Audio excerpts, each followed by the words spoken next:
Hello friends. SSC exam city में आपका स्वागत है। आज मैं आपको टेंथ क्लास का लाइट चैप्टर पढ़ाऊंगा। तो इसमें चैप्टर 10 में क्या है, लाइट रिफ्लेक्शन एंड रिफ्रैक्शन। तो इसमें आपको लाइट के बारे में बताया जाएगा कि ये कैसे रिफ्लेक्ट होती है, कैसे रिफ्रैक्शन होता है और इनमें अंतर क्या है, तो इसके लॉज क्या हैं और आगे क्या क्या इसमें होता है। तो वही मैं आपको पढ़ाऊंगा। तो इसमें ये ब्रीफ इंट्रोडक्शन दिया गया है। तो इसमें ये जो ब्रीफ इंट्रोडक्शन इसका दिया गया है, ये आपको कुछ पढ़ने का होता नहीं है ज़्यादा। तो अब यहाँ से देखते हैं, आगे चलते हैं।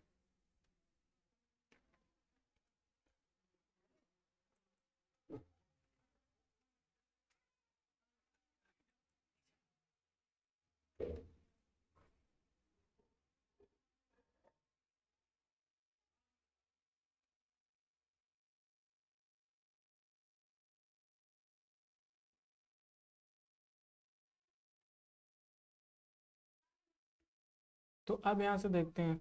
लाइट तो आपको पूरी डेफिनेशन ही आपने पढ़ चुकी है पिछली क्लासेस में, देन वो मैं डिस्कस करने नहीं जा रहा हूँ। तो अब यहाँ से देखते हैं रिफ्लेक्शन। सबसे पहले आपके टॉपिक आएगा रिफ्लेक्शन ऑफ लाइट। ये जो आपका गिवन टॉपिक है, ये पहले आएगा रिफ्लेक्शन ऑफ लाइट, देन आपका पढ़ाया जाएगा स्फेरिकल मिरर्स के बारे में पढ़ाया जाएगा। फिर लास्ट में आएंगे कि ये मिरर कैसे काम करते हैं, पूरा इसके डिटेल में बताऊंगा कैसे इनकी इमेजेस बनती है, ये कैसे इनका रोल क्या होता है आगे, और इनके लाइक इनकी इमेज कहाँ कहाँ पे बनती है, कैसे इमेज बनानी रहती है, वो सारा मैं आपको बताऊंगा। तो चलते हैं, आप देखो पूरा लास्ट में।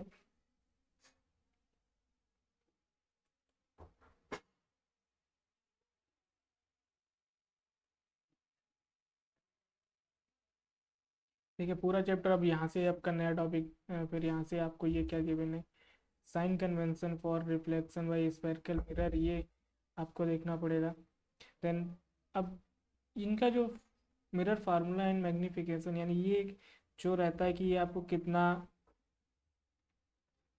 मिरर है वो कितना किसी इमेज को मैग्नीफाई करता है, और इसके जो कितनी दूरी पे मिरर है, ऑब्जेक्ट रखा हुआ है, देन कितनी दूरी पे इसकी जो लाइट की जो इमेज बनेगी जाके वो बनेगी, जाके लाइट कैसी होगी, फिर लाइट उल्टी रहेगी सीधी रहेगी, वो सब कुछ यहाँ पे बताया जाएगा। अब यहाँ से देखते हैं यहाँ पे। तो फिर आगे टॉपिक आएगा रिफ्रैक्शन ऑफ लाइट। रिफ्लेक्शन क्या होता है कि लाइट गई किसी सरफेस से टकराएगी और वापस आएगी। रिफ्रैक्शन क्या होगा, लाइट जाएगी और उस सरफेस से वापस आ जाएगी, वापस ना आके उस सरफेस को क्रॉस कर जाएगी, उसको बोलते हैं रिफ्रैक्शन। बट वो क्रॉस करते टाइम उसमें क्या होगा कि वो अपने पास से डेविएट हो जाएगी। तो वहाँ पे भी देखेंगे, वहाँ पे एक ये इंपॉर्टेंट फार्मूला आएगा, ये इसको कौन स्नेल फार्मूला बोलते हैं। और आगे यहाँ पे फिर उसकी जो रिफ्रैक्टिव इंडेक्स जो होती है वो हर एक मटेरियल की होती है। इस तरीके से ये हमारा चैप्टर पूरा हो जाएगा। थोड़ा बहुत आगे देखेंगे। तो ये आपको यहाँ तक पढ़ना है। ये इसकी रिफ्रैक्शन के बाद लेंस आ जाएगी, इनमें पूरा रिफ्रैक्शन होता है।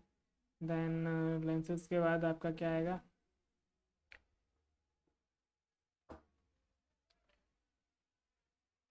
तो यहाँ तक रिफ्रैक्शन तक पढ़ना है।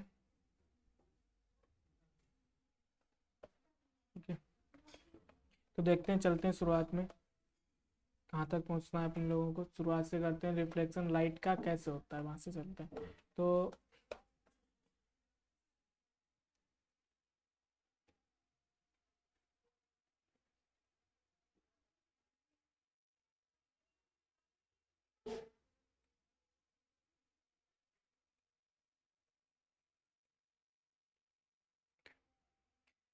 अब चलते हैं रिफ्लेक्शन ऑफ लाइट। तो आप सबको पता है कि रिफ्लेक्शन ऑफ लाइट में तीन लॉज होते हैं। वो लॉ क्या होते हैं कि वो जिससे एक लाइट आई, ये एक सरफेस है। ओके, तो अब इस सरफेस में क्या है, ये पॉलिश सरफेस है, अगर ये वाली नीचे वाली ये पॉलिश्ड सरफेस है ये वाली अपनी। तो क्या होता है कि अगर लाइट इधर से आई ऐसे, तो इस सरफेस पे पड़ने के बाद वो ऐसे जाके डेविएट हो जाएगी, अपने पाथ से जाके स्ट्राइक करेगी। तो ये जो यहाँ पे एक नॉर्मल पड़ता है, तो ये वाला एंगल मेरा, ये वाला एंगल रहता है ये आई, और ये एंगल आर। आई एंगल ये क्या होता है, इसको आई से डिनोट करते हैं और इधर स्मॉल आर से डिनोट करते हैं। तो जो आई रहता है तो वो क्या होता है, वो एंगल ऑफ इंसिडेंस रहता है, ये एंगल ऑफ रिफ्लेक्शन इधर रहता है, और ये इंसिडेंट लाइट है और ये रिफ्लेक्टेड लाइट है।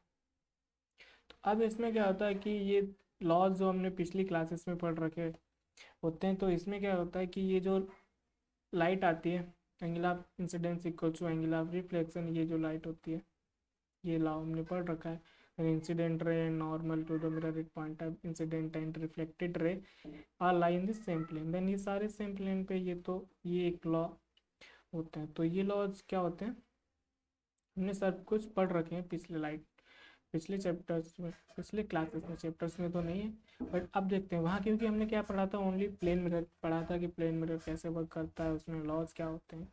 तो बट लॉ तो चेंज नहीं होते हैं अब, बट वहाँ से एक स्टेप आगे बढ़ते हैं, तो हम यहाँ पे आ जाते हैं स्फेरिकल मिरर पे। तो स्फेरिकल मिरर में क्या होता है, लाइक जो यहाँ पे इमेजेस दिए हैं, तो इसका एक्चुअली में होता है क्या कि ये एक पूरा एक स्फीयर होता है ऐसे।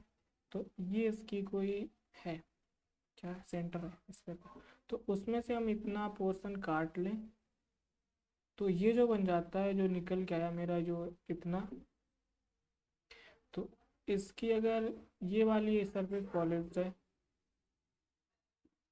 ये भी निकाल सकते हैं, और ये निकाल के हम क्या कर सकते हैं, इसको अंदर वाली सरफेस भी हम पॉलिश कर सकते हैं, ये हमारा पॉलिश का साइन होता है। तो हम ये भी पॉलिश कर सकते हैं। तो ये जब दोनों पॉलिश्ड रहती हैं अलग अलग, तो इनके नाम अलग अलग हो जाते हैं। अगर अंदर वाली सरफेस अगर पॉलिश्ड है, और तो ये क्या होती है, कॉन्वेक्स। अगर अंदर वाली सरफेस पॉलिश्ड है, तो इसको हम बोलते हैं कॉन्वेक्स। ओके, और अगर बाहर वाली सरफेस है पॉलिश्ड, तो इसको बोलते हैं कॉनकेव। ठीक है, इसको हम बोलते हैं कॉनकेव। ओके, तो आप लर्न कैसे कर सकते हो, लाइक एक कॉनकेव, केव मीन्स क्या होता है, केव मीन्स होता है गुफा। तो जब हम गुफा की बात करते हैं,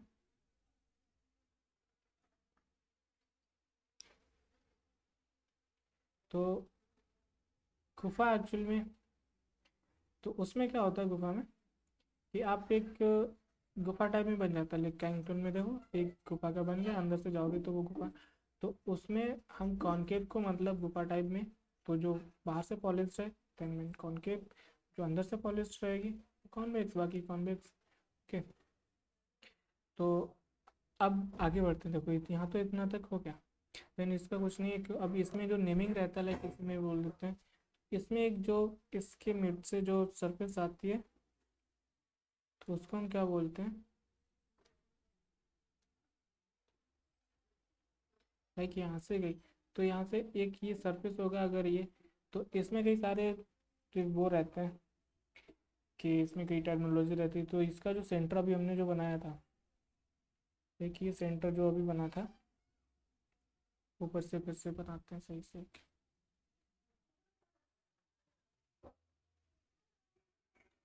तो यहाँ से जो हमने एक सेंटर बनाया था,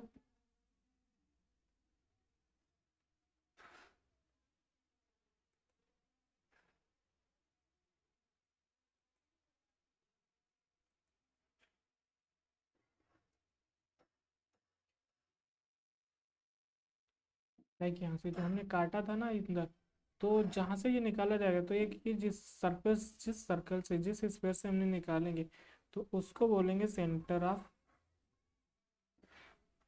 तो अगर इसका ये सेंटर आ गया है, तो हम इसको बोलेंगे सेंटर ऑफ, इस पॉइंट को क्या बोलेंगे, इसको हम बोलेंगे सेंटर ऑफ मिरर।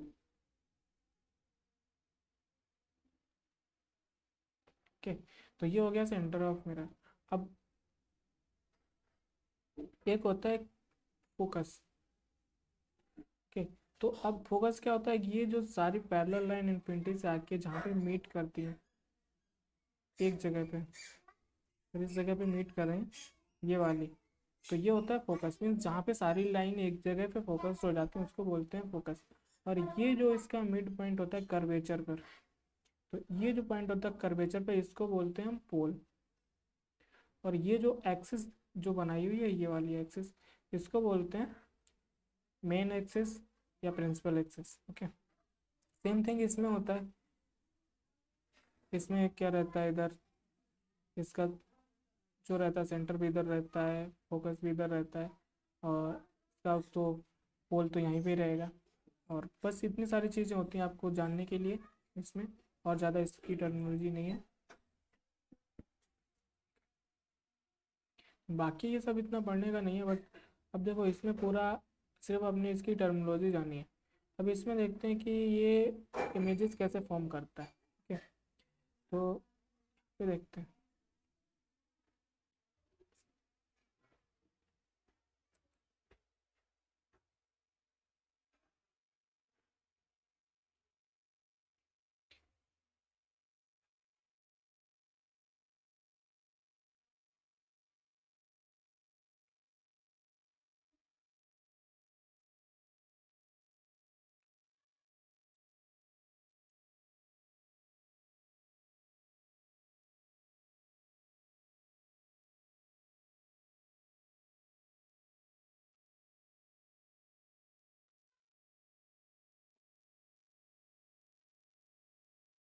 तो इतनी सारी जो लिखा हुआ है, तो उसमें आपको देखो कि क्या क्या लिखा हुआ है, यहाँ से पढ़ना स्टार्ट करते हैं थोड़ा सा कि इसमें एनसीईआरटी में क्या थी। Paper at first begin.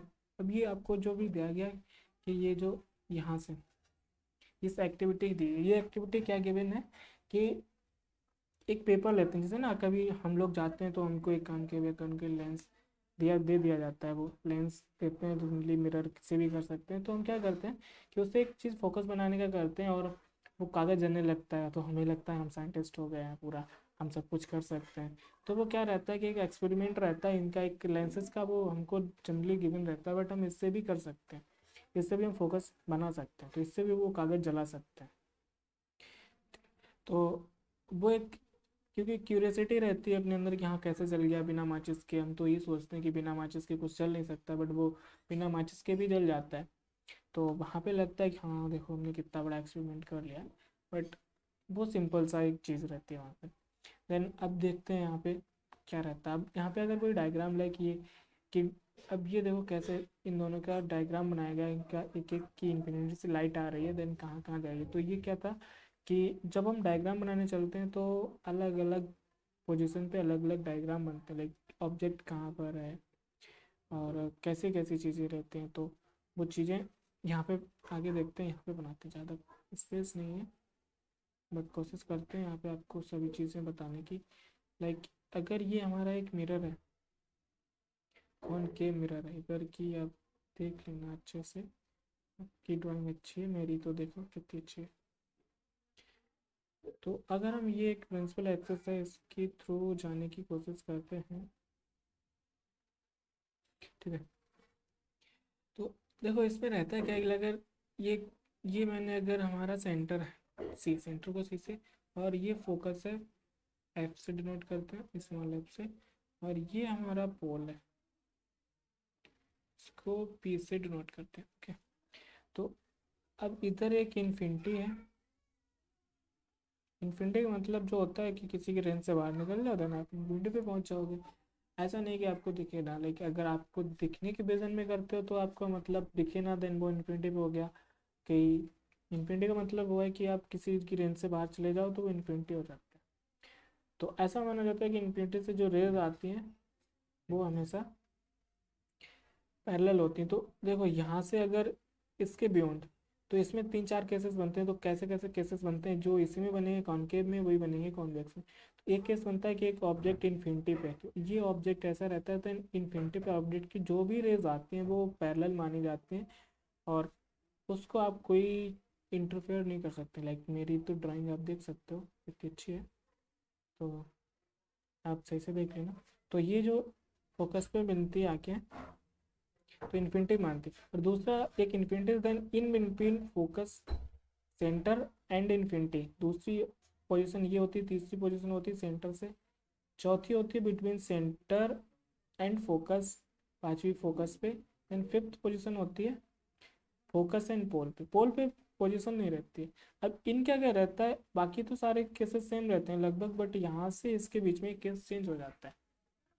Okay, तो अब यहाँ से देखते हैं जो इन्फिनिटी पे इमेज रहती है उसके लिए हम क्या करते हैं, तो जैसे इन्फिनिटी से जो ऑब्जेक्ट रहता है इमेज की, सॉरी बात छोड़ दो अभी, तो इन्फिनिटी से पैरेलल रेज आती हैं, लाइक यहाँ से ये इन्फिनिटी है, यहाँ पे एक ऑब्जेक्ट है, तो वहाँ से जो रेज आएंगी तो हमेशा वो जाके जहाँ पे मिलेंगी तो वो क्या होता है, तो वो क्या रहता है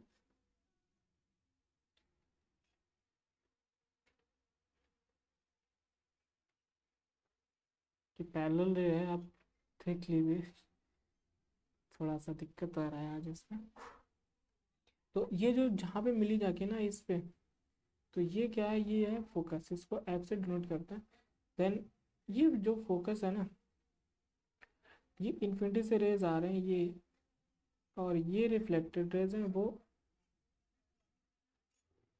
इनिशियल रेज हैं, और ये रिफ्लेक्टेड रेज हैं, ये फोकस है। तो ऐसा बनता है, देन ये हमारा सेंटर होगा, ये फोकस होगा, और ये पोल होगा, देन ये इमेज बनती है।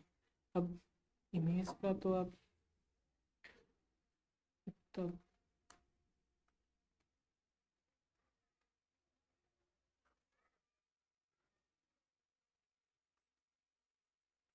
देखो, ये कि इमेज ये हो गई। देन अब दूसरी क्या करते हैं कि हम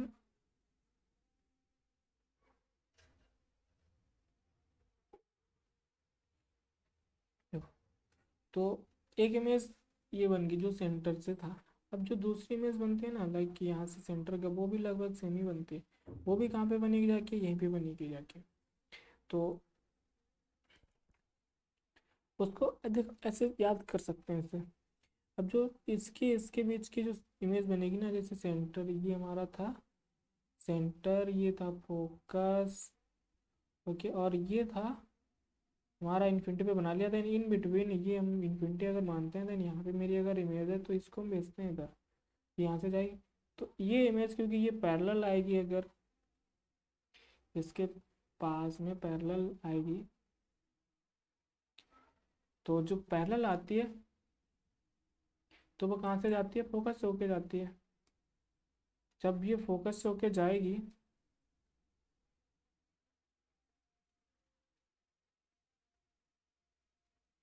यहाँ से ऐसे निकल जाएगी। और जो दूसरी इमेज होती है ना, जैसे यहाँ से, अब ये लाइन हम यहाँ से भेज देते हैं, ये ऐसे भेज दो, फोकस से जाए। तो इसका बनाने का वो, क्योंकि आपको चीज़ें दिखती नहीं है इसमें, ज़्यादा आपको रटनी पड़ती है, तो इन्हें समझ सकते हो आप इसमें।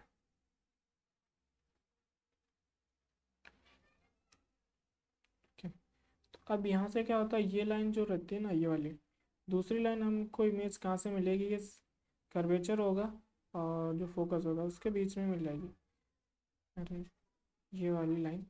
ओके, तो ये इनिशियल लाइन थी इधर वाली,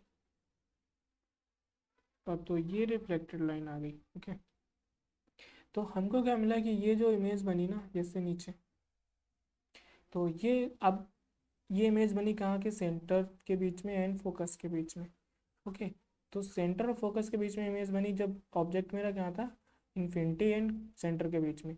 ऐसे ही आप कैसे कैसे सोच सकते हो कि जब इन्फिनिटी से जाते हो, अब जैसे ही आप कर्वेचर पे आओगे, कर्वेचर पे जो सेंटर, जो पूरा सेंटर होगा ना, सेंटर पे आप जैसे ही आओगे यहाँ पे, तो इमेज भी यहीं बनेगी इक्वल साइज की। पर जैसे ही आप इधर बढ़ोगे, सेंटर फोकस बेस इमेज पीछे भाग जाएगी, इधर बन जाएगी आएगी सेंटर और इन्फिनिटी के बीच में। जैसे आप फोकस पे जाओगे, इमेज कहाँ बन जाएगी जाके, इन्फिनिटी पे। ओके, जैसे ही आप इधर फोकस से आगे बढ़ोगे, देन वो वर्चुअल हो जाएगी, वो इमेज इधर बनेगी, इधर कहीं आपको नहीं मिलेगी इमेज। ओके, तो आप ऐसे सोच सकते हो कॉनकेव में। कॉनकेव में क्या होता है कि जैसे ही आप इन्फिनिटी टू फोकस जाते हो, कहाँ से कहाँ तक, इन्फिनिटी से फोकस की तरफ जैसे ही आप जाते हो,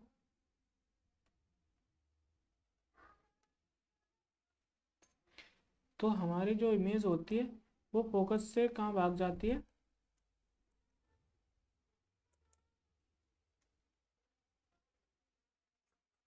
तो वो हमारी इमेज फोकस से इन्फिनिटी की तरफ भागने लगती है। जैसे आप एक कदम आगे बढ़ते हो, वो आपके पीछे बढ़ती है एक कदम।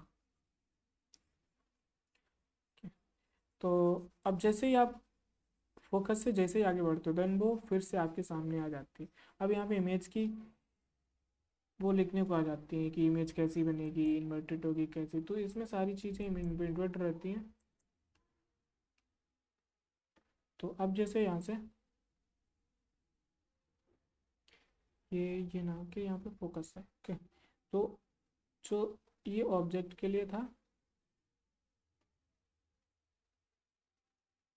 तो इमेज हमारी कहाँ जाती है, फोकस टू इनफाइनाइट के लिए, ओके। तो यहाँ से फोकस से इनफाइनाइट चली जाती है। तो अब इसमें रहता क्या है,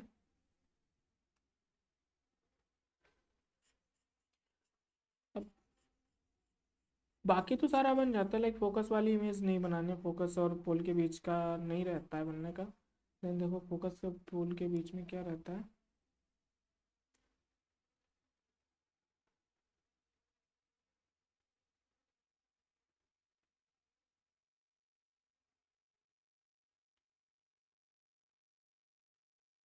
तो लाइक यहाँ से फोकस है और ये मेरा पोल है। तो इसमें क्या रहता है कि इमेज आप ऐसे भेजते हो तो वो पैरेलल है, देन वो फोकस से ही होके जाएगी। दूसरी आप जो रे भेजते हो ना, वो ऐसे जाके जो भेजते हो रे, तो वो थोड़ा सा किधर से निकल जाती है, जैसे ना जाके वो ऐसे निकल जाती है, ओके। अब इसका रीज़न क्या होता है, अब इधर की जो डॉटेड लाइन बनाते हैं देन आप डॉटेड लाइन से देखते हो कि ये इमेज यहाँ की बनती है।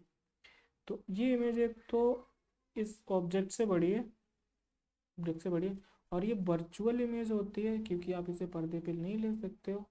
और ये वर्चुअल के बाद और होती कैसी है, ये इरेक्टेड होती है यानी सीधी होती है, इरेक्टेड है, वर्चुअल है, और कैसी है, बिगर इन साइज है, साइज इसका बिग है, डिमिनिश्ड नहीं है, तो इसको हम लार्ज बोलते हैं साइंस में।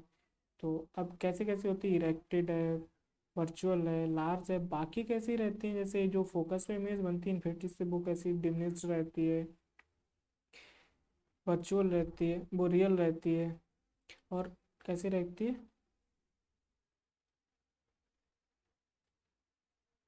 ये तो इरेक्टेड रहती है, वो कैसी रहती है, इन्वर्टेड रहती है, ठीक। तो यहाँ तक आपको बता दिया, बाकी सारी चीज़ें ये रहती है, जैसे फोकस से बीच में तो अभी वो डिमनेसिटी रहती है, सेम साइज हो जाती है, जब सेंटर पे आ जाते हैं, सेंटर से जैसे ही आप आगे बढ़ते हो देन वो लार्ज हो जाती है, और इन्फिनिटी पे जाके वेरी लार्ज हो जाती है, और वो आप पर्दे पे इतनी बड़ी हो जाती है आप पर्दे पे नहीं ले पाते उस इमेज को। तो ये तो इसका फर्स्ट डिस्कस हो गया, पूरा आपको वो नहीं दिया है एक का।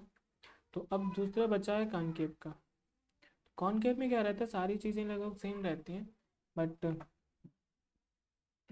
तो इसमें फोकस पे ही बनती है, बाकी इसका कोई इतना ज़्यादा है नहीं, क्योंकि जो बनते हैं वो सारे कॉन्वेक्स में ही, जो अलग अलग पोजीशन पे बनते हैं, तब इसमें कोई फ़र्क नहीं पड़ता आप कहाँ से लेके आ रहे हो इमेज, तो वो सारे फोकस पे ही बन जाते हैं। इसमें एक केस रहता है, इसमें सारी इमेजेस डिमिनिश्ड रहती हैं, सब कुछ एकदम से सिमिलर ही केस रहते हैं इसमें। तो देखो यहाँ से पूरा form by concave mirror at different position for object. अब यहाँ से देखो पूरा जो हमने समझाया इस टेबल का था, तो इट जब इन्फिनिटी पे बनते हैं देन क्या फोकस पे था, देन हाईली डिमिनिश्ड यानी बहुत ही कम साइज की बन जाती है, पॉइंट साइज की image and real and inverted होती है। तो और आगे क्या, जो बियॉन्ड सी बनते हैं, सी के पीछे बिटवीन इन्फिनिटी एंड सी यानी सेंटर के बीच में, देन इमेज कहाँ बनती है, फोकस एंड सी के बीच में डिमिनिश्ड रहती है, मीन्स कुछ बड़ साइज बढ़ जाता है। मीन ये जो रहती है ना, ये कहाँ पे चेंज होती है जाके, ये कहाँ से चेंज होती है, सिर्फ लास्ट में देखो, रियल एंड इन्वर्टेड। अब नीचे क्या है, वर्चुअल है ना डायरेक्ट, देखो ये इन लार्ज है, very high in large, in large, तो मीन्स ये यहाँ से सेम साइज की इमेज के बाद ये बढ़ने लगता है, जैसे जैसे आप फोकस की तरफ भागते आ रहे हो इमेज बड़ी होती जा रही है, पहले छोटे से छोटी थी, बड़ी, फिर और बड़ी, बहुत बड़ी, बहुत बड़ी, ये भी तो बड़ी। अब जैसे ही आप फोकस से आगे बढ़ते हो देन इमेज गायब हो जाती है आपके पर्दे पे, से गायब हो जाएगी, मीन्स वर्चुअल हो जाएगी, आप उसे पर्दे पे नहीं ले पाओगे। तो वही है, और कुछ नहीं है। अब ये क्या बचा है, ये बचा हुआ है वही आपका रे डायग्राम था जो जो बता रहा था।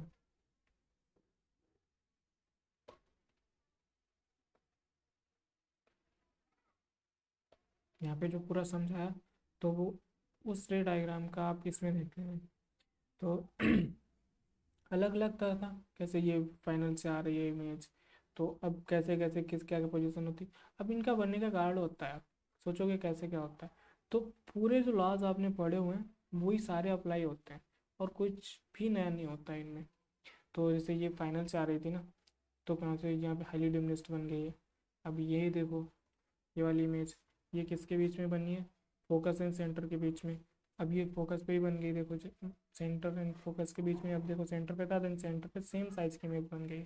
अब जैसे ही आप इसके बीच में गए, सेंटर एंड फोकस के बीच में, इमेज लार्ज हो गई है, और इंडोबेटेड तो रहती है। अब यहाँ पे देखो फोकस पे जाके इन्फिनिटी पे बन जाएगी, मीन्स ये लाइन्स पैरेलल हो जाएंगी। और जैसे ही आप फोकस और उसके बीच में जाएंगे, पोल के बीच में, तो ये देखो इमेज इधर इन लाइन के बीच में गैप होता जा रहा है, बड़ा होता जा रहा है। तो यहाँ पे देखो क्या हो गया, ये इमेज इधर फॉर्म होगी, इधर लाइंस कट ही नहीं करेंगे। अब देखो यहाँ पे कॉनकेव मिरर का यूजेस लिखते हैं, तो यूजेस क्या है, तो अब ये तो आपको पता, कॉनकेव मिरर कंप्लीट टॉर्च। अब इसमें टॉर्च में कहाँ पे यूज होता है, ऐसा नहीं, जो टॉर्च में जहाँ से लाइट निकलती है वहाँ पे नहीं यूज़ होता है। तो इसका ये फोकस बनाने के लिए यूज़ होता है। जो टॉर्च की जो एक जो बाहरी टॉर्च के अंदर जो आपने देखा ना, कभी पुरानी टॉर्चेस होती हैं उसमें कहते थे फोकस बना रहा हूँ कितना, इतना कितना ज़्यादा फोकस, कभी उसको कसते थे और कभी ढीला कर देते, देन उसकी जो फोकस होता था वो चेंज होता था, देन फोकस बनाने में होता है। बाकी जो बाहर लाइट निकलती है वो कांच लगा रहता है, वो तो लेंस रहता है, बाकी नहीं बोल रहा हूँ, बट उसकी जो साइड रहती है, जो बल्ब होता है उसके चारों ओर जो साइड लगी रहती है जहाँ से, तो वो वहाँ पे यूज़ होता है ये मिरर के इन सर्च लाइट में, क्योंकि उसमें टार्च का फोकस ज़्यादा चाहिए रहता है, दूरी जब फोकस होगा तो ज़्यादा दूर तक जाएगी लाइट, वहाँ पे रहता है व्हीकल हेडलाइट्स।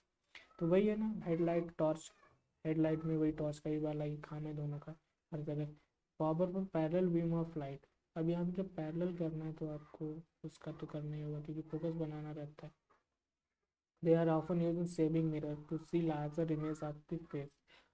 तो उसमें क्या करते हैं, जैसे मिरर में, तो उसमें क्या करते हैं कि हम लोग पास में ले जाते हैं बहुत, अब दूर रखेंगे इन्फिनिटी से या फिर सेंट फोकस के बीच में, तब तो इमेज हमें पर्दे पे मिलेगी, ऐसे हम मिलेगी नहीं, इमेज देख नहीं पाएंगे। तो हम फोकस और पोल के बीच में ले जाते हैं तो हमें लार्ज इमेज मिलती है। देखो आपने ये देखा था ना,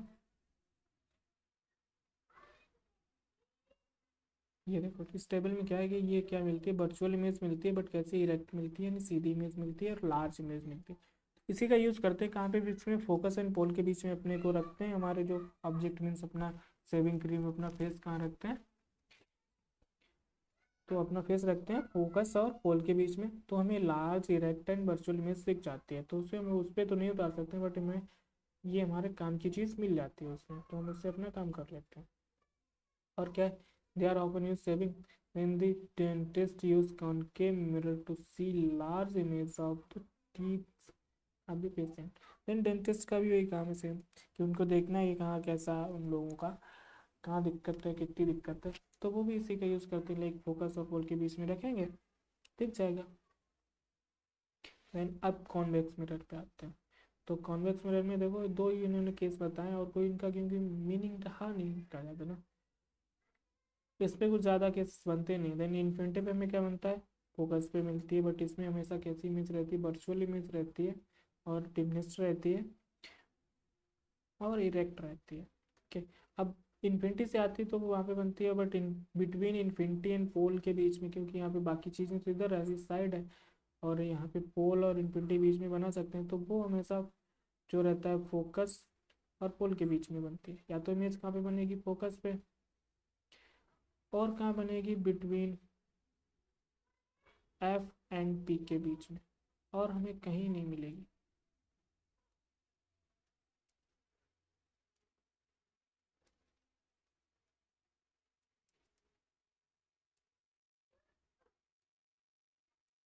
ठीक है?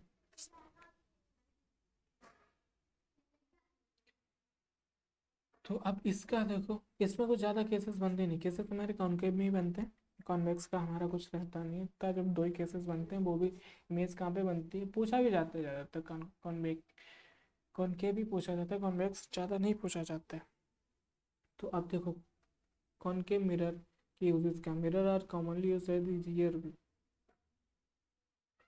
रियर व्यू रियर व्यू कहते हैं जैसे हम लोग जो कार होती है तो उसके साइड में जो पीछे का दृश्य देखने के लिए, जो पीछे की साइड को क्या कोई आ रहा है नहीं आ रहा है, रियर मीन्स होता है पीछे के लिए, तो वो हमें देखने के लिए होता है। तो उसमें होता है क्या, इसमें की जो डिमिनिस्ट होती है सारी डिमिनिस्ट कर देती है। देखो देखो ये भी डिमिनिस्ट है, ये भी डिमिनिस्ट है, तो इतनी छोटी सी चीज़ में हमें पूरा पीछे का पोर्शन दिख जाता है कि क्या एक्टिविटी हो रही, तो वो इस काम में आता है। There in vehicles. Then these mirror fitted on the sides of vehicle, enabling the drivers to traffic behind to facilitate safe driving। वही ना, पीछे वाली इतना बड़ा एरिया रहता है उसको जरा सी चीज़ में देख लेते हैं। अब यहाँ पे ये नहीं देखना है कि क्या है, ऑब्जेक्ट देखना है कि मेरे पास कौन आ रहा है, कितनी तेज़ी से कोई वाहन आ रहा है, कि व्हीकल आ रहा है तो हम उसको साइड दें, या फिर कोई चीज़ आ रही है तो उसको दें या ना दें, हम आगे बढ़ जाएं, तो वो चीज़ें पूरी इसमें दिख जाती छोटी सी एरिया में। और क्या, mirror perform because they always give a erect. अब ये भी इनकी हमेशा वही रहती है। अब कॉनकेव में क्या था कि छोटी चीज़ को बड़ा करके दिखाता था, वो भी कब रहता था, उसकी ड्रॉबैक ये था कि वो उसे यहाँ इसलिए नहीं यूज़ कर सकते कि इनलार्ज करके दिखाएगा एक तो, और वो फोकस और पोल के बीच में होना चाहिए, बट इसमें कहीं भी वो आपको इरेक्ट ही दिखाएगा, और वो हमेशा वर्चुअल इन्वर्टेड दिखाता था। जब फोकस और पोल के बीच को छोड़ के सबको इन्वर्टेड दिखाता था। अब यहाँ क्या, ये हमेशा इरेक्ट दिखाएगा, वर्चुअल दिखाएगा, जिससे कि हम उसमें देख पाएंगे, और बहुत सारी बड़ी एरिया को, मतलब इमेज को डिमिनिश कर देता है, तो बड़ी एरिया को कवर कर लेता है ये। And the diminish image also have a wider view of view, they concaved outward. The concave mirror enable the driver to view much larger area than would be possible what is the plane mirror। तो sign convention for reflection, अब यहाँ से देखो भाई spherical mirrors, अब यहाँ के कुछ साइन कन्वेंशंस रहते हैं। अब यहाँ पे हम किसकी तरफ बढ़ रहे हैं, हम फार्मूला बनाए। अभी तक हमने क्या एक थ्योरी पढ़ ली, ओवरव्यू ले लिया कि कैसे कैसे क्या होता है। तो अब यहाँ से फार्मूले पे आते हैं कि ऑब्जेक्ट कितनी दूर है, तो मिरर कितनी दूर, वो इमेज कहाँ पे बनेगी, इमेज और ऑब्जेक्ट दोनों पता है तो मिरर कहाँ पे होगा, फोकस कितना है इसकी, फोकस है तो इसकी रेडियस कितनी होगी, तो बहुत सारी चीज़ें रहती हैं। तो इन चीज़ों के लिए हमें एक साइन कन्वेंशन की ज़रूरत पड़ती है। तो उसमें देखो कैसे कैसे साइन कन्वेंशन ले जाते हैं। तो जैसे ये होता है ना हमारा पॉजिटिव नेगेटिव, तो हम मानते हैं कि जो मिरर है ना वो यहाँ पे, इसका पोल ना इसके सेंटर पे, जो मिरर का पोल है वो सेंटर पे, then the object is always place to be left of the mirror, this implies that the light from the object falls on the mirror from the left hand side। Then इसका क्या मतलब है कि जो object यहाँ पे रहेगा उसकी पॉलिश साइड अगर इधर है, इधर रहती है हमेशा पॉलिश साइड, और वो ऐसे जो लाइट पड़ती है वो इधर से पड़ती है, हमेशा यही रूल रहता है कि आप लेफ्ट साइड से ही उस पर लाइट डालोगे। Okay, then all distances parallel to the principal axis are measured from the pole of the mirror। तो जो भी आपकी डिस्टेंस मेजर की जाएंगी, जैसे ऑब्जेक्ट अगर यहाँ पे रखा है तो हम जो भी डिस्टेंस, जैसे like 1 metre from the mirror, then mirror का मतलब होता है वो पोल से मेजर कर रहे हैं, और यहाँ से क्या, और जैसे ये अब जैसे ऊपर जा रहे हैं देन प्रिंसिपल एक्सिस से, अगर इधर जा रहे हैं देन पोल से, अगर ऊपर या नीचे जा रहे हैं देन प्रिंसिपल एक्सिस, अगर इधर उधर आगे आगे पीछे बढ़ रहे हैं देन पोल से। दो चीज़ें हो गई। All the distance in parallel to the are measured from the poles of mirror। okay, आगे क्या है, all the distance measured to the right of the origin along the x-axis are taken positive while the those measured left origin are taken as negative। तो इसमें simple है, आप अगर इधर Cartesian से करके देखोगे, इधर क्या है भाई, तो अगर कार्डिजन से करके देखोगे ना, ये कार्डिजन इसमें क्या रहता है, इधर वाली ये पॉजिटिव एक्स एक्सिस रहती है, ये पॉजिटिव बाई एक्सिस रहती है, ये नेगेटिव एक्स एक्सिस रहती है, इधर नेगेटिव बाई एक्सिस। तो सेम चीज़ इधर है, अगर आप इधर की जो मेज़र करोगे इधर के लिए देन वो नेगेटिव रहेंगी डिस्टेंसेस, इधर पॉजिटिव रहेंगी, इधर नेगेटिव रहेंगी अप डाउनवर्ड। और इधर पॉजिटिव रहेंगी। वही यहाँ पे बताएगी all the distances measured to the right of origin means ये पोल से ये और इधर पोल से इधर की मेजर करोगे along the axes are taken positive while those measure the left of the origin, यानी इसके इधर मेजर जो करोगे तो वो कैसे होंगे negative. Distance measure perpendicular the above, अब भाई ये जो ऊपर होंगी वो पॉजिटिव है, नीचे होंगी वो नेगेटिव है। Then distance measure perpendicular below, भाई नीचे वाली नेगेटिव। तो अब यहाँ से देखते हैं फार्मूला यहाँ पे कैसे, हाँ जो फार्मूला होता है वो यहाँ पे लिखा हुआ है, इसको बोलते हैं मिरर फार्मूला, और ये पूरे मिरर में अप्लाई होता है, चाहे आपका कॉनकेव हो चाहे कॉन्वेक्स हो कुछ भी हो। अब ये हम फार्मूला ले जाके प्लेन मिरर में भी अप्लाई कर सकते हैं। लाइक अगर ये उसकी, क्योंकि फोकस कितना होता है उसका इनफाइनाइट फोकस होता है, जो इनफाइनाइट अभी अगर यहाँ पे रखेंगे तो वो भी अप्लाई हो जाता है। तो ये सारी चीज़ें यहाँ पे पूरा जो अभी ऊपर समझाया वो पूरा चीज़ यहाँ पे गिवन, जैसे अप बढ़ जाओगे तो पॉजिटिव है, डाउन बढ़ जाओगे नेगेटिव है, इस साइड आओगे देन नेगेटिव है, अगर इससे इस साइड मेजर करोगे तो पॉजिटिव है हमारा। ओके, तो वही सारी चीज़ें अभी इस फार्मूले को क्या बोलते हैं हमारा मिरर फार्मूला। और इसमें जो अलग अलग सिंबल है ये क्या रहता है, यू को हम लेते हैं इमेज डिस्टेंस फ्रॉम पोल। ये सारे डिस्टेंस अभी आपको बताया कि जितनी भी डिस्टेंस ली जाती है वो पोल से मेजर की जाती है। तो अब यू जो है इमेज डिस्टेंस वो ऑब्जेक्ट डिस्टेंस है, और एफ जो मिरर रहता है उसका फोकस है। तो अब सिंपल सा ये इसका डेरिवेशन। अब मैग्नीफिकेशन क्या होता है, मैग्नीफिकेशन को एम से डिनोट करता है। तो ये क्या होता है, जितनी बड़ी ये इमेज जितनी होती है, image of height of image upon height of object, ठीक है। तो ये रहता है, अभी अगर ये 1 है तो इससे भी हम कुछ पोजीशंस निकाल सकते हैं। जैसे आपको मिरर गिवन है तो कितनी मैग्नीफिकेशन बढ़ा, यानी कितनी छोटी हो गई, या इमेज सेम रही, या इमेज बड़ी हो गई, तो वो यहाँ से निकाल सकते हैं। ओके, अब magnification am also replaced by you and D. हाँ, वो इधर भी ये हम रिप्लेस कर कर सकते हैं। अब ये आपको पूरा निकल के आता है पूरा फॉर्मूला, एक एच डैश और एच डैश में और एच में जो रिलेशन आता है वहाँ से ये पूरा फॉर्मूला आ जाता है। बट अभी मैं आपको नहीं बता रहा हूँ थोड़ी देर के लिए। तो बाकी न्यूमेरिकल्स आ गए हैं, इतना मैंने आपको समझा दिया रिफ्लेक्शन।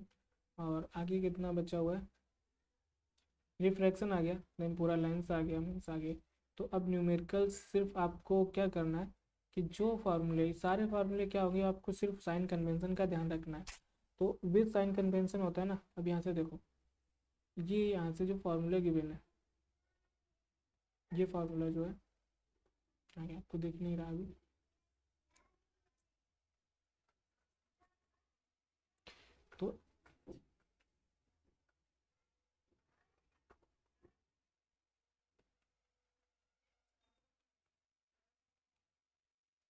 तो ये वाला जो फार्मूला है, तो इसमें जो यू बी एन एफ रहते हैं ना, ये साइन कन्वेंशन के साथ यहाँ पे पुट किए जाते हैं, बनाए जाते हैं। तो आपने तो बना लिए होंगे, अभी मैं डेरिवेशन नहीं करवा रहा हूँ पूरा, तो रिवीजन के लिए है। तो वो सारे साइन में जो अब आप ये सॉल्व करने आओगे ना, तो विद साइन कन्वेंशन के साथ ही उसमें पुट करोगे। ओके, तो यहाँ पे देखो, ये देखो सिंपल सा। अब जब आप क्वेश्चन करने जाओगे तो सिर्फ उसमें क्या रहता है, मिरर के में जो क्वेश्चंस आते हैं सिर्फ आपको साइन कन्वेंशन पे ध्यान देना रहता है, बाकी है ही क्या, यू है, वी है एंड एफ है।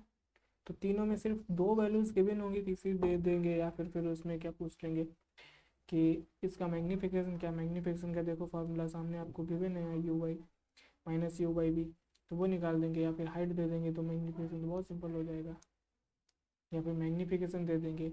और इधर कुछ थोड़ा सा अगर टिपिकल करना चाहेंगे तो इतना करते नहीं है वैसे, तो अगर मैक्सिमम क्या कर सकते हैं वो मैक्सिमम यही कर सकते हैं कि मैग्नीफिकेशन दे दिया और ये निकलवा लिया इन दोनों में, मैग्नीफिकेशन से फोकस, मैग्नीफिकेशन दे दिया और पीछे कुछ ना एक रिलेशन और दे दिया और आपसे फोकस पूछ लिया। बस देखिए इसमें भी सेम है, इसमें क्या क्या, एक कन्वेक्स मिरर, कॉनकेव ना देके कॉन्वेक्स में दे दिया, ये दोनों के लिए रहता है। Convex mirror use for rear view on an automobile such as has a radius of curvature 3 metre. Okay, then आपका जो C2 पोल डिस्टेंस है ना, वो इन्होंने R दे दी है।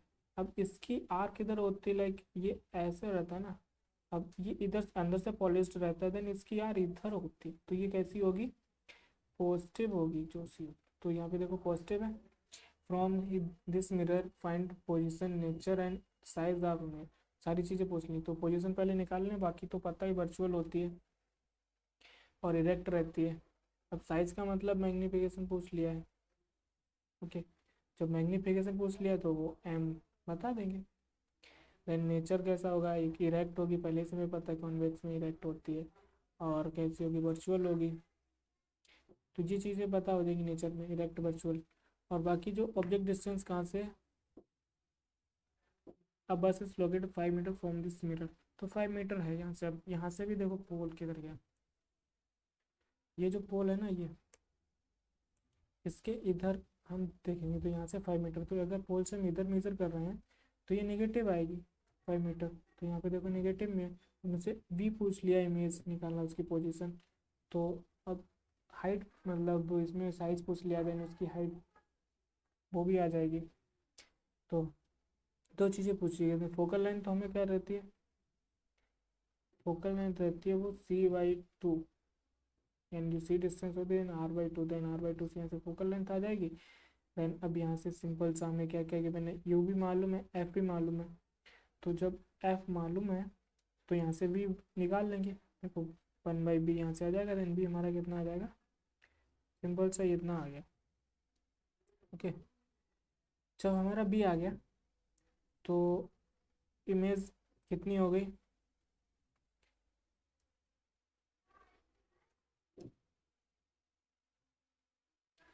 ये यहाँ से इमेज कितनी आ गई, means back at the mirror metre.